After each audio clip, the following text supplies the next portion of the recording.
बेटी जो है वो इन लॉ से अलहदा होकर एक आराम से जिंदगी गुजार रही है, लेकिन जो बहू घर पे है वो क्या कर रही है, वो उन्हीं हालात में रह रही है। मैंने ये देखा है कि आप जब बेटियों की शादी कर देते हैं तो उसके बाद जब आपके बेटे की शादी की बारी आती है और आप लड़की को ब्याह के घर लेकर आते हैं तो आपके असूल उस लड़की के लिए अलहदा हो जाते हैं और अपनी बेटी के लिए अलहदा हो जाते हैं। आपको ये बिल्कुल महसूस नहीं होता कि वो लड़की भी अपना घर छोड़ के आपके पास आई है, तो आपका फर्ज बनता है कि उसको कंफर्टेबल करें।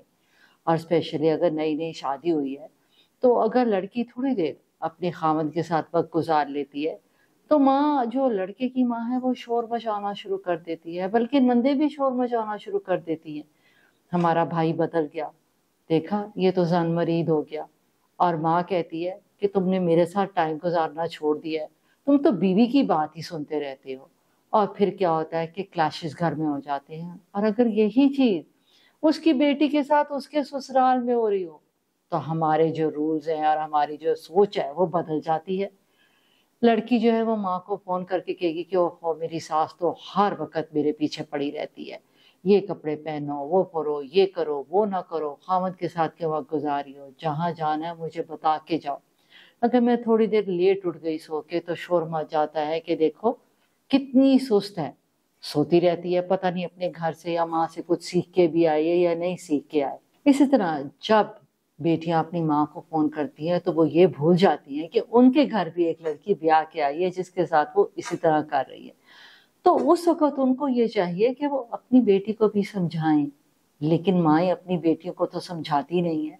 लेकिन जो लड़की शादीशुदा आती है वो फिर क्या करती है कि अपने बेटे को बिठा के उनके कान भरना शुरू कर देती है। और जब बेटे को बिठा के कान भरना शुरू कर देती है तो बेटा बीवी में और माँ में बट जाता है। बहुत अच्छी तरह जानती हूँ कुछ ऐसे लोग जिनकी शादी अभी तक सफर कर रही है और शादी को 20 साल हो गए हैं। अपनी बेटी की तो उन्होंने बिल्कुल मतलब सेपरेट घर भी दिला दिया है, लेकिन बहू कह रही है कि मैं 2 कमरों में रहती हूँ, मेरे 2 बच्चे हैं, मुझे सेपरेट कर दे, मुझे ऊपर वाला पोर्शन दे दे। तो माँ कहती है बिल्कुल नहीं, क्या जरूरत है तुम्हें ऊपर वाला पोर्शन लेने की, ऊपर वाला पोर्शन हमारा रेंट पे, हमें पैसे आ रहे हैं, देखो हमें पैसों की कितनी प्रॉब्लम है, और तुम हो कि ये कह रही हो। लेकिन अपनी बेटी को उन्होंने अलहदा घर दिलवा दिया, अलहदा गाड़ी दिलवा दी है। बेटी जो है वो इन लॉ से अलहदा होकर एक आराम से जिंदगी गुजार रही है, लेकिन जो बहू घर पे है वो क्या कर रही है, वो उन्हीं हालात में रह रही है। माँ को ये कभी ख्याल नहीं आता कि अगर वो न्यूट्रल होके सोचे तो उसकी भी वही जरूरियात हैं जो उसकी बेटी की हैं, लेकिन वो ये नहीं समझेगी क्योंकि उसकी आंख पे तो पट्टी बंधी हुई है, क्योंकि वो किसी और घर से आई है।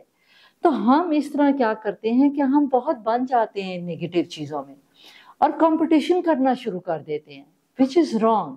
इस तरह आपके बेटे का घर भी बर्बाद होता है और उस घर में खुशी नहीं रहती, उस घर में बरकत नहीं आती, बिकॉज तू मैं और ये नोक झोंक जो है ये चलती रहती है। और याद रखिए कंपटीशन जो है इट नेवर पेज, ये बैकफायर ही करता है लॉन्ग रन में। आपका बेटा भी खुश भी रहेगा, फिर घर में जब बच्चे होते हैं तो स्पेस की और कमी होती है और औरत पे और प्रेशर पड़ता है, स्पेशली अगर वर्किंग हो तो ज्यादा हो जाता है। लेकिन फिर वही बात, अपनी बेटी को हर चीज के लिए इनकरेज करेंगे लेकिन बहुओं को नहीं करेंगे। तो मैं समझती हूँ ये हमारे डबल स्टैंडर्ड्स खत्म होने चाहिए और हमें जो है इक्वल चीज रखनी चाहिए, लेकिन हमारी औरतें नहीं समझती। और क्यों समझेंगी, क्योंकि उनको सिर्फ अपनी बेटी नजर आती है और कोई नहीं आता। तो आई होप कि आप लोग इसको फॉलो करेंगे और ये ट्रेडिशन तोड़ेंगे, because I think it's high time that we should change this tradition and be equal.